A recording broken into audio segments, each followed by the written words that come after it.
Corner here, welcome back once again and welcome to Silverstone for the Rallycross.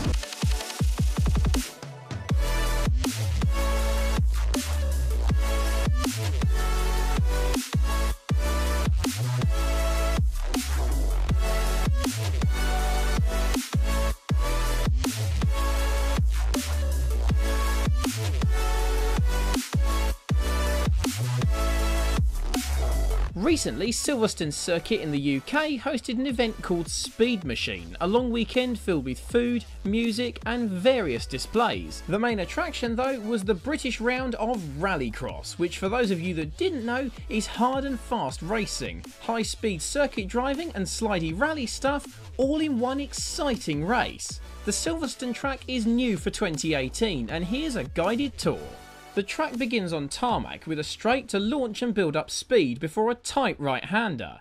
Next is a short straight before veering right onto the first loose section of the track with dirt and gravel on it. Next is a gradual left before a substantial jump that even the slower cars can get some serious air over. It's then briefly back to tarmac for a right-hander before the loose surface back straight where the faster cars can build up some serious speed before culminating in a 180-degree right turn, made harder still by dirt and awkward camber. Next it's a gradual left before onto the final blast to the finish line, getting back to tarmac for a high-speed finish. You may notice this car going wide, which is for what's called a joker lap. Once per race, a driver must take this longer route, which usually adds around 4.5 seconds to a lap. A driver must do this once per race or receive a 30-second penalty, which adds an exciting risk versus reward element to the racing. Then there's the cars. We're watching what's known as the RX2 class here, which are all Ford Fiestas built by Oldsbergs. Different teams buy into the series and race these four-wheel drive, 310 horsepower little beasts. As the cars are essentially identical, it's a driver's championship, but don't let the car's comparatively lesser performance make you think it doesn't create some properly exciting racing.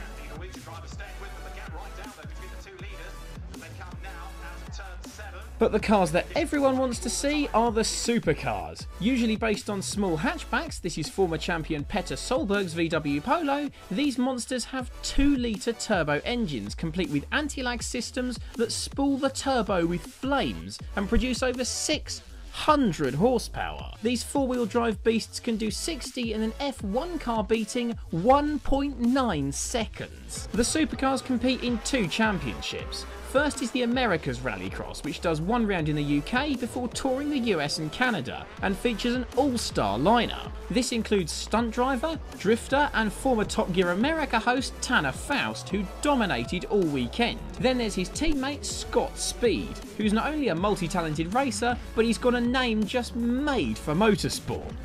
Then there's the World Rallycross, with drivers and teams from all over Europe, including Switzerland, Sweden and Norway. Races are usually just 4 laps, with 6 in the finals and the semis, and must incorporate 1 joker lap, so tight margins for error lead to some epic racing, filled with constant changes in position and more contact in one race than an entire season of Formula 1. Aggressive racing can lead to serious car damage that the drivers, rather than stop the race for, will simply keep going. Examples include this guy who smashed his steering over the jump and finished with the front end of his car barely attached, and this guy who ended up with his bonnet up due to a front ender and led for most of the race. He was narrowly beaten to victory by a guy who frankly didn't have much to boast about. The day features a collection of heats for all 3 championships, with teams working furiously on the cars between them to repair and adjust things. The paddock itself is completely open, and provided you stay out of the way, you can see the cars and the teams working on them up close. Good luck doing that at an F1 race. In between races, they also had a load of incredible classic races on display, so let's take a look round. First up is this turbocharged, bewinged and immensely fast Peugeot 205 T16.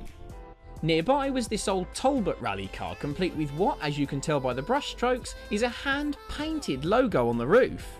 Next are a couple of wicked Audi Quattros, including this extreme wide-body S1, with half its total curb weight presumably comprising of just spotlights. That's relatively sedate though compared to these American Ultra 4 buggies with all the suspension ever, the biggest tyres you've ever seen, and 750 horsepower V8s. These things can climb vertical rock faces and are absolutely wicked. Bit too bare bone for you? Check out this Subaru Impreza, a car built for the Safari Rally, which features a snorkel, a roof scoop, huge tyres and a massively lifted ride height. It's as far as you can get from a show car, and yet it works perfectly as one. But this Subaru is yet more special. As you might have guessed from the livery and the number on it, this is Colin McRae's actual Subaru Impreza. If you care about cars in any way, this will excite you. It was truly amazing to see McRae's car, but these are super cool too. A pair of Fiat 131 Mira Fury Abarth Rallies, one red, one liveried, and both immaculate and utterly gorgeous. Much want. But not nearly as much want as for this, the legendary Lancia 037, the rear-wheel drive Group B monster that took the fight to the Audi Quattro and was partly responsible for Group B getting banned altogether. In full rally spec and with its original Martini livery, I was truly taken aback by this stunning car. It was awesome to see these legends in between races, but after various heats and semi-finals all day, it came down to the final race, the World Rallycross Final. So let's check out the lineup. Here the leader is Johan Kristoffersson, the current championship leader and last year's winner. Following him are both EKRS Audis, piloted by Matthias Ekström and Andreas Backerud. Then there's Nicholas Gronholm in the newcomer Hyundai i20, followed by Team Peugeot teammates Kevin Hansen and French rally champion Sébastien Loeb. These are some of the best drivers in the game and any one of them could win this. Kristoffersson leads the charge into the first lap as the current champion proves how he got his title. He maintains his lead throughout lap 1 and Gronholm in the i20 is the only one to joker on the first lap. Loeb's disastrous start means that he's tangled up with Hansen for 4th place. Meanwhile, Ekström and Backerud in the Audis are breathing down Kristoffersson's neck and creating some intense racing. Ekström choosing to joker gives the leader some breathing room, but Backerud isn't going to let him off lightly. A charge up the inside sees Sébastien Loeb overtake Ekström just feet before turn 1, as the Frenchman shows that he hasn't lost his touch. Kristoffersson meanwhile has done 5 of 6 laps and still has yet to joker. He's got a sizable lead on the rest of the pack, but factor in the joker and will it be enough?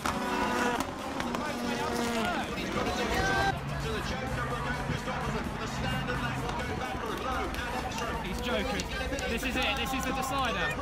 Go, go, go, go, go, go, go. Yes it is. Kristoffersson neatly takes the win for the Great Britain round at Silverstone, bringing an end to an epic weekend of racing. Congratulations Johan, well deserved.